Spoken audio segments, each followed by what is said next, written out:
Morning, everyone. My name's Ben Mitchell. I'm a principal ecologist at Johns Associates, and we've been doing a number of projects for Eastleigh Borough Council over the last sort of 5-6 years, really. The most significant of which has been the One Horton Heath development with the likes of Lloyd, who you've heard from this morning. My job is quite different to the other ones that you've heard this morning. And my role really is one of those technical consultants that get brought in really to add our particular technical discipline into the mix as part of a design team. And there are many different flavors of ecology, and I'm only going to really talk about one today. But I really thought, as part of an introduction, that actually there are lots of different elements to ecology, from research. There's also a lot of very valuable conservation work that's done both in the UK and abroad. There's also ecology work for local authorities and statutory bodies. But the one that I'm going to talk to you about today is commercial ecology, and really the role of a consultant ecologist. So I had a bit of a hard think about this. What exactly is it that we do in a nutshell? And the answer I came up with is that we work with developers, and developers can be anyone really who is proposing to change the environment, to minimize the impacts of a development or whatever change needs to come about, and maximize the benefits for wildlife, which is a real challenge, really. Ultimately, you know, I see a consultant ecologist role as really representing for nature and the natural environment throughout this process. How on earth do we do that? Well, it is very similar to other technical disciplines, really, that first of all, we have to know what we're working with.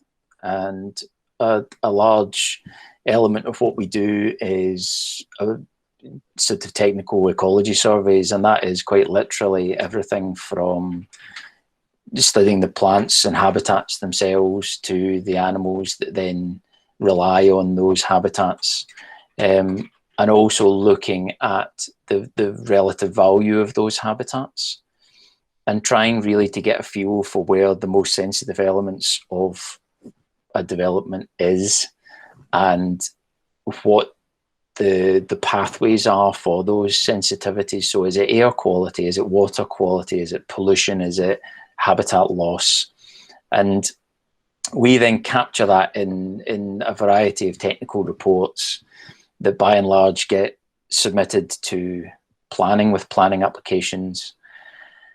But also that we influence the design, and for us the hallmark of a good project is one which we are engaged in early in the process, because ultimately a lot of the potential impacts of any change to the environment can actually be avoided when you're involved early to design out, is what we call it, those impacts. And that process, again, as you've heard this morning, is about negotiation. It's actually about people as much as it's about the environment. And that's what makes this job so interesting and so challenging at the same time, is that you ultimately then need to, like I say, represent for the natural world, but with an understanding that change has to happen, and how you then negotiate what is the best position that marries up the aspirations of the other disciplines, landscape architects, planners, engineers, and also gets the best out of this development for nature. And how we do that is that we need to have a very detailed knowledge of wildlife law, and also local policies that regard nature, And all local authorities have a duty to have these kind of policies in place.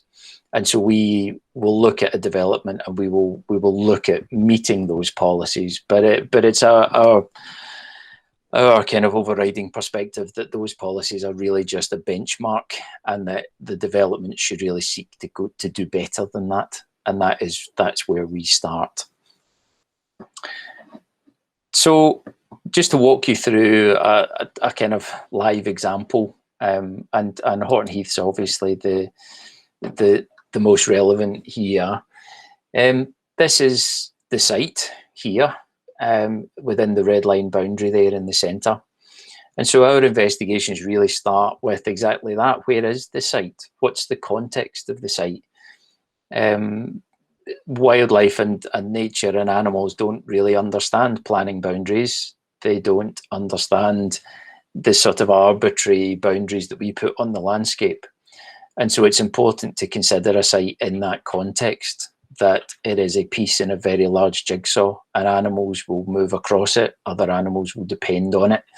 And the context that it sits within the landscape is an important starting point.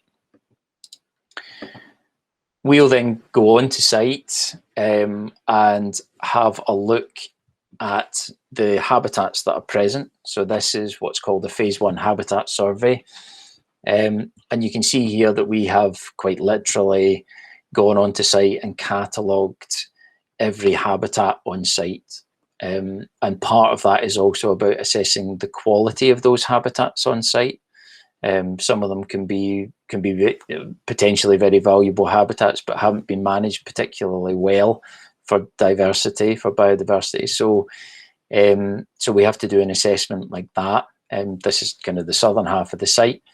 And these TNs here are target notes, and they relate to specific notes that we've taken primarily on species or the presence of interesting features that we've found. And then what happens next is largely comes out of the habitats that are present. We look at those and we assess which ones of those are likely to support more valuable species. And my particular specialism is in bats. And so one of the elements that we did for the Horton Heath development was some radio tracking of bats, where we set up nets. We caught them under license from the government, and we attached a radio transmitter onto their backs. And we then used giant TV aerials and tracked them across Horton Heath, not only within the development site, but we tracked them wherever they went for a week. So it was difficult, it was challenging work. It was through the night. It was complicated, and there was an element of kind of guesswork to work out exactly where they were, and then we would pick the signal up again and track them through the estate and across the landscape. And so here's an example of the results from one female natterer's bat. This was a bat who was lactating, so she was feeding pups. And we tracked her across the landscape to try and work out where the valuable habitats were for her and for the other females that make up that colony.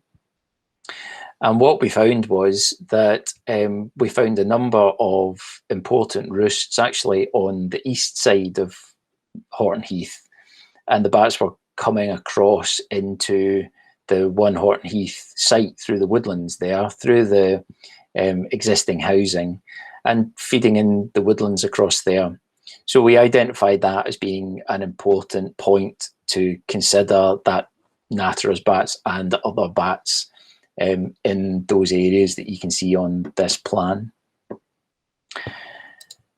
And then how does that then actually influence the design? So what you can see here is the master plan.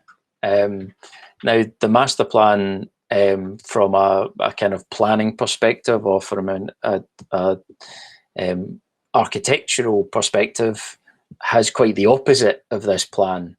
So I'm interested in the non-grey areas, and they're primarily interested in the grey areas, and that's where our disciplines kind of combine to create something really quite special.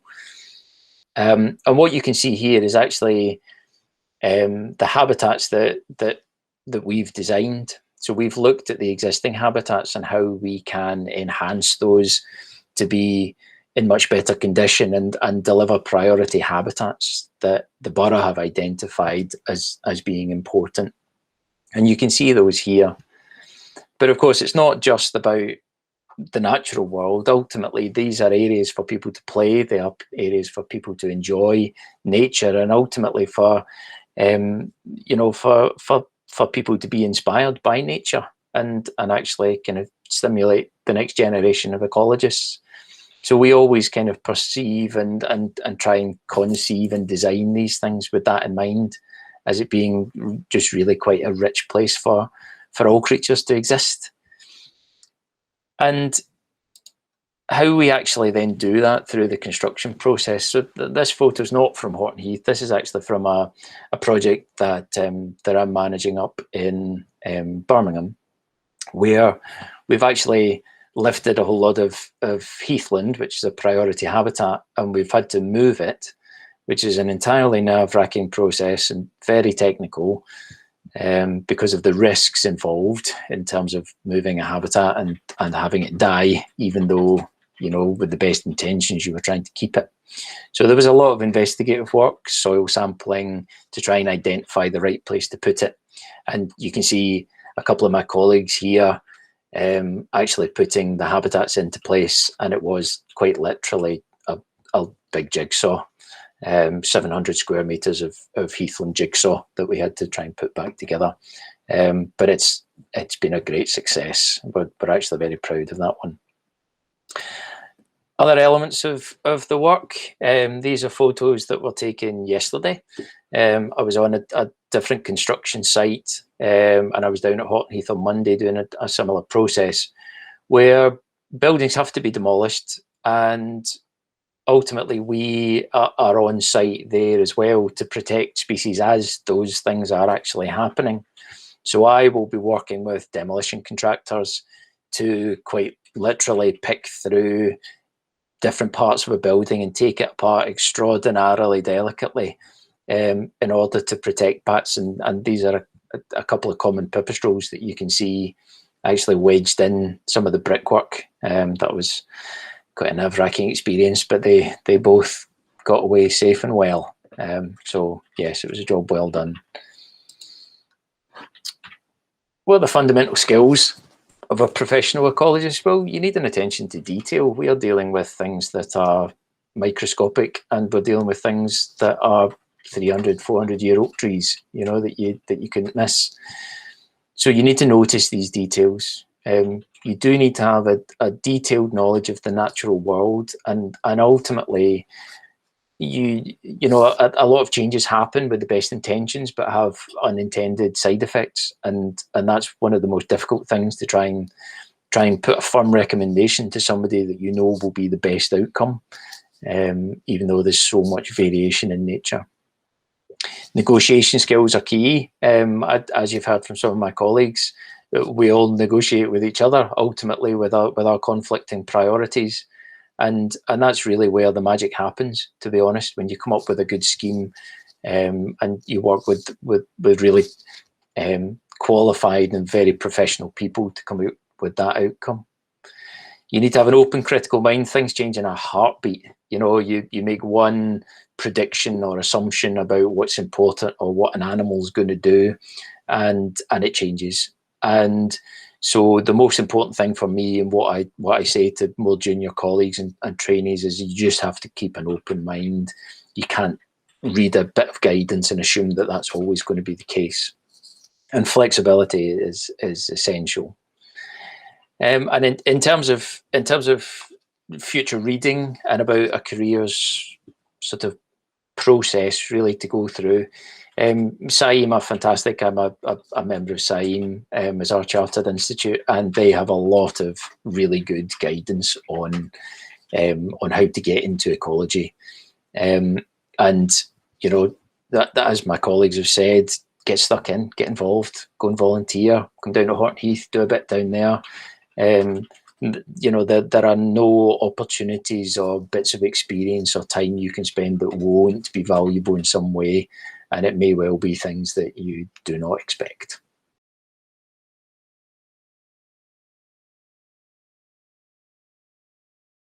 What would you say is the most difficult thing about being an ecologist? The most difficult thing, is trying to kind of find that balance, or kind of walk the tightrope between people and nature. A lot of the time you are working with people who, how should I phrase this, do not hold the same values that you do. And so you are basically, not at conflict, but you're at odds with other people's priorities, and that can be a real challenge. The other real challenge is that for other disciplines, actually things are really quite certain, but for us everything is massively fluid all the time. It changes with the seasons, and people don't, when people are trying to build a multi-million-pound project, they don't want to hear that you don't know the answer.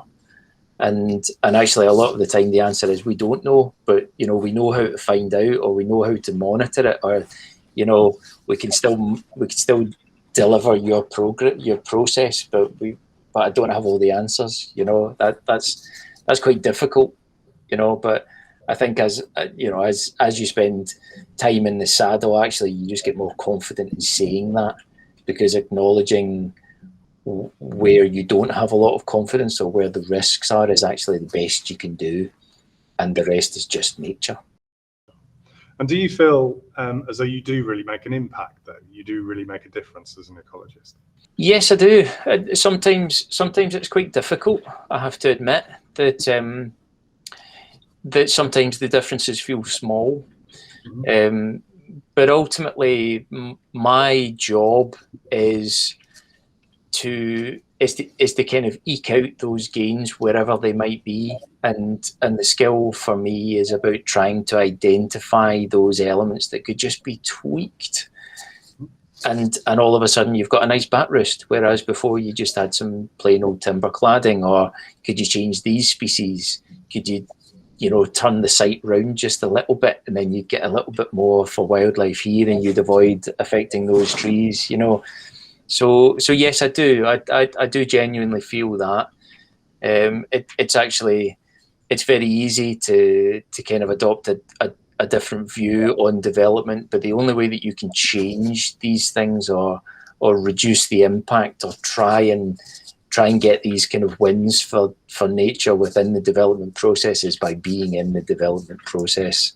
And so you have to accept the fact that you are kind of fighting the fight for nature, and it can be quite exhausting, but it's worth it.